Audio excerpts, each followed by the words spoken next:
Hello students, कैसे हैं आप। लास्ट वीडियो में हमने डॉक्टर जय कुमार जलद जी के द्वारा लिखी कविता प्रार्थना के वस्तुनिष्ठ प्रश्न और अति लघुत्तरी प्रश्नों का अभ्यास किया था। इस वीडियो में हम लघुत्तरी प्रश्न और भाषा की बात इन प्रश्नों का अभ्यास करेंगे। प्रश्न नंबर 3 है, निम्नलिखित प्रश्नों के उत्तर 3 से 5 वाक्यों में लिखिए। पहला प्रश्न है, कवि माँ से क्या क्या प्रार्थना करता है। इसका उत्तर है, कवि माँ से प्रार्थना करता है कि वह बुद्धि और बल से श्रेष्ठ बने, उसका सिर पर्वत सा ऊंचा हो ताकि वे सभी मुसीबतों का डटकर मुकाबला कर सके, हम में इतनी शक्ति हो कि हम जरूरतमंदों की सेवा कर सके। अगला प्रश्न है, सावन से घिर आए का क्या तात्पर्य है। इसका उत्तर है, सावन से घिर आए पंक्ति में कवि का तात्पर्य है कि माँ हमें इतनी शक्ति और बुद्धि प्रदान करे कि हम सभी प्यासों की प्यास बुझा सके तथा हर सूखी और बंजर भूमि को तृप्त कर सके। अगला प्रश्न है, कवि नन्हे हाथों को कहाँ तक पहुँचाना चाहता है। इसका उत्तर है, कभी नन्हे हाथों को वहां तक पहुंचाना चाहता है जहां तक लोग पहुंचना मात्र सपना समझते हैं। अगला प्रश्न है, प्रार्थना कविता का भावार्थ लिखिए।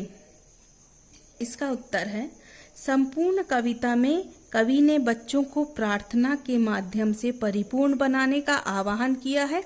बच्चे माँ के सामने प्रार्थना करते हैं कि उनकी बुद्धि और बल दोनों श्रेष्ठ हों ताकि वे उन व्यक्तियों की सेवा कर सकें जो दुर्बल एवं क्षीण हों। इस कविता में अपने दुखों को सहने तथा दीन दुखियों की सहायता करने पर बल दिया गया है। अगला प्रश्न है, भाषा की बात। निम्नलिखित शब्दों के सही उच्चारण कीजिए। मेरे साथ दोहराएं। बुद्धि, आंधी, मुसीबत, तकदीर, लौ, अंधियारे। अगला प्रश्न है, निम्नलिखित शब्दों की वर्तनी शुद्ध कीजिए। साबन, बुद्धि, प्रसाद, सदैव, पर्वत, पियासे। इन शब्दों की शुद्ध वर्तनी है सावन, बुद्धि, प्रसाद, सदैव, पर्वत, प्यासे। अगला प्रश्न है, निम्नलिखित शब्दों के दो पर्यायवाची शब्द लिखिए। पर्यायवाची का अर्थ होता है समान अर्थ वाले या समानार्थी। पहला शब्द है पर्वत। पर्वत का पर्यायवाची है गिरी, पहाड़। सिर, शीर्ष, मस्तिष्क। सागर, जलधि, समुद्र। हवा, समीर, पवन। धरती, धरा, भूमि।